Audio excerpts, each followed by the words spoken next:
Welcome to Start Writing. I'm Joe Bendosky. This is actually a different kind of episode than we've ever done before. This is an update to one of our older episodes. So I'm not just re-releasing it. I do have some new notes to kind of give on the topic. And I'll kind of talk about why we're going into this right now. And that is, I did an interview on the Right Now podcast with Sarah Warner and started to get a lot of feedback. Very positive feedback. People like the interview and the things we talked about. And a lot of their listeners have been coming over, checking out the show. I've gotten several emails.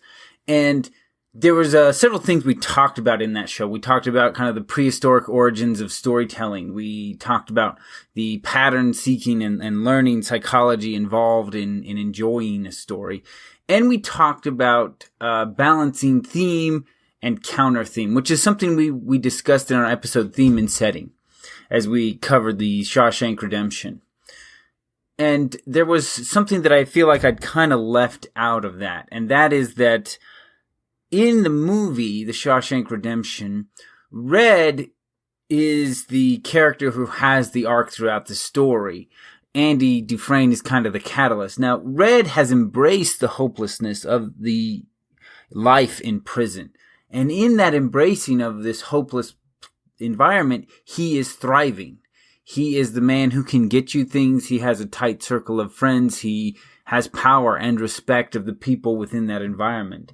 And when he gets rejected for parole, it doesn't bother him. It doesn't get him down. So I want to point out that as I show this, part of why it doesn't feel like you're being beat over the head with this idea of hope in Shawshank Redemption is that balance between hope and hopelessness as it's presented. But hopelessness is not presented as this terrible thing initially, because Red thrives in deciding that there is no hope beyond the prison life that he has. And he does very well with that. And that's part of why that counterbalance works so well in this Shawshank Redemption of those two elements. So I wanted to point that out before we go into it and kind of have that update so the listeners there could access it. As I looked at our iTunes, this episode is not currently available. It's too old to be accessed by anyone using iTunes or a podcast that's pulling from iTunes. So I think Stitcher and Podkicker are both pulling from there. So I wanted to make it available for those who had heard that interview with Sarah Warner, and I want to also kind of expand on that idea a little bit before people get into the episode. And so here it is. I've cut out all our pre-chatter of This Week in Critiques and everything. It's just the actual discussion on the topic that I have left after this. So I'll spare you the This Week in Critiques because this has been kind of a longer introduction. And I hope you enjoy the episode. As we're talking about theme and setting, one of the reasons we do want to look at this is we've talked about priming, right? You prepare people to think a certain way. And I've talked about this before. I'll bring it up again here because it's relevant to this episode. And this is the word game that I had my psychology teacher, right? And so he had two words at the top of the board. I think war and family. And then below that, he would just have the first letter and then, how many letters out it would be. And he would tell people ignore what's at the top of the board. And he would always cover one of the two words, right? The war or family was covered. And so if you saw the word family, you would see the word, the letter L, and people would say love. And if they saw war, they would say lust. And if they saw H and they saw family, they would say home. And if they saw H and they saw war, they would say hate, right? Even though they were told to ignore it, it had primed their brain to think a certain way. And so that is what putting your theme into your setting does. It's part of priming that audience to think about the characters and the story a certain way. And then by doing it multiple times, which we'll talk about, you do that every time they go back into the story, you restate the theme and you point them in that way. And so where I got this idea for this episode is I was watching The Last Tycoon. And they're working on a movie. And one of the notes that the producer has, he says, the title and that kind of the theme is An Enemy Among Us. That's the title, and it's very much the theme. And so he sits down with the writers and he says, I want that in every scene. He says, so maybe we have an important conversation happening in or outside a grocery store. He says, maybe through the window you see a boy steal money from the till. Right? And so there's that theme of an enemy among us in that scene. Now, we should title this episode Inception with Setting. Inception. Using the art of Inception in setting. In setting. But yeah, and then I'd even read about a screenwriter who, once he figured out what the theme of his movie was, he would write it and put it behind the typewriter. And he said, I would try to find a way to work that into every scene. So we will go through and we will talk about the Shawshank Redemption, and we will look at this, and you'll be able to see it. And sometimes it's far more prominent than others, but it's kind of if you know what you're looking for, you can kind of see it in almost every scene. Now, there is a difference between a novel and a movie because you've got all those background events happening. So that's why we're talking about setting as opposed to writing subplots for this. Okay. And you may not even want to throw it into every setting, just a couple things. So we talked way back at the beginning about putting interesting background events in settings to enliven them. And this is a good place where you can slip in these theme elements.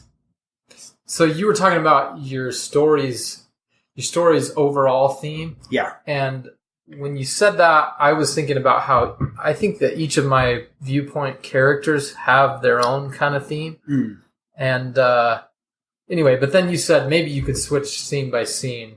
So not necessarily. So you don't necessarily have the one theme over your typewriter for your entire novel, but you could shift from character to character. I think that would be really interesting, right? To be like, this is this character's theme, and then you could have that background event in their POV chapters. I think that would be really interesting. And actually, now that you say that... That's like the deep kind of stuff they talk about in your English class. Like, look at what this writer's done. So, another thing that I was just thinking, I sometimes have different character chapters in the same setting. So you could have one character see the setting one way, and then another character see that exact same setting, but in a different way, because they kind of have different themes / worldviews. Yeah, interesting. Anyway, just some ideas. All right. So now we'll talk about the Shawshank Redemption. And so the core theme is hope. And so in every scene, you're not going to see hope, but rather what you see is the clash between the two. We either see hope or we see hopelessness as a way to clash it. And so that is a way, if you're going to start doing these background events, is to provide that variety. So, whatever your theme is, we don't always see that theme in the setting. Sometimes we see its exact opposite at play. So in the beginning, we have Andy on trial for the murder of his wife. He hopes that in the beginning, as we're hearing the story of the murder, they talk about the relationship and the arguments with his wife, and so as they're telling that story, he hopes that his wife won't leave him. And then as we move into the later parts of the trial, he hopes that the court will believe him and not the prosecution. Right. Then we have Red's parole hearing, and of course he hopes he'll be granted parole. And then it rolls right out of him, trying to appeal to the parole board. He walks out, and you can see that he never really hoped to get that at all. Like they, instead of saying being up for parole, they say I'm up for rejection. Right? He's like, I'm up for rejection next week, because they just, that's that hopelessness. They don't really believe that there's any hope there. Andy arrives at the Shawshank. And like I said, some of these are weaker, but that's part of putting it into every scene. Sometimes it is just a weaker background thing, and sometimes it's a little more prominent. So when Andy arrives at Shawshank, he hopes he can survive it. And then we go into the mistreatment of them, and we're in this really dark room as the warden's talking to them. And the warden gives his opening speech, and he says this, "Put your trust in Lord. Your ass belongs to me," right? And in that moment, it's that direct opposition. This put your trust in the Lord is this concept of hope throughout all of human history, this trust in God. And then he just tells them straight up, he says, but I make, all the final decisions. And I just can't help but see this through the lens of character specifically. And Andy is mostly embodying the virtue of hope, whereas these people he is encountering are embodying hopelessness. That's a good point. And there's like this kind of conflict.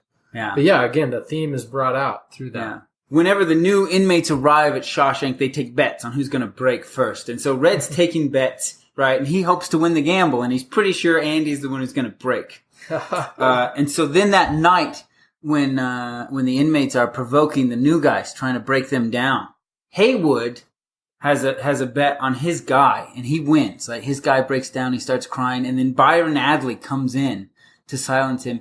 And there's this shot of Haywood. He's just pleading silently to himself that the guy will be quiet so he isn't beaten, right? So, and that's his hope, that the guy will be quiet, that will avoid that beating. Wow, that's heavy. So, and then we have this scene where Andy buys the rock hammer from Red, and he has this line. He says, "I was a rock hound in my old life. And I'd hope to be one again on a limited basis," right? He says it specifically, hope. So, and then we have the scene where Andy's carving his initials into the wall, and a piece breaks off. Now, unless you've seen the whole movie, you can't even understand the hope in that moment. But there's a lot of hope in that moment. And the very next scene is really interesting in that, the next scene is they're watching the movie with Rita Hayworth in it, where Andy goes and asks for the poster. And the scene is from in the audience of the theater. And so it's this dark room with this tiny little light flickering from the projector. Wow. And it is the classic, even cliche image of hope, that light at the end of this dark tunnel area, you know? And so even there, like, there's no conversation about it or anything, but it is still in the scene, this idea of hope, right? Because that is the theme of the story. We won't go into everything because the writer tries to put that in almost every scene. And so you can look at nearly any scene in the movie and be like, there is hope there, or hopelessness, either one. Yeah, that's awesome. Now, as I said, it's not something that you're going to be able to do in a novel, because unlike a movie, you have to focus on one thing at a time. You have to. And so you're not going to have, you know, the leverage that the screenwriter does, you know, because if we talk about the movie theater scene, what they did was picked a setting, and then everything you're watching isn't even about that. It's just that background image. Whereas as a writer, you would have to take a whole paragraph to describe that, right? Which is, if you're building a setting anyway, now you can leverage building your setting and say, maybe I'll take an extra line or two and build in a piece of my theme. And I just want to say that you can weave it, kind of like we talked about in the last episode with Chris's example. Each paragraph can just have a little fragment of the setting, and right. You like slowly build this clear picture throughout the entire chapter. The scene slowly comes into clearer focus. Mm-hmm. Yeah. So this actually ended up being a lot shorter discussion than I thought it would be. So that is putting theme into your setting. Cool. You have anything That's great. Have anything else on it? Nope. Okay. All right.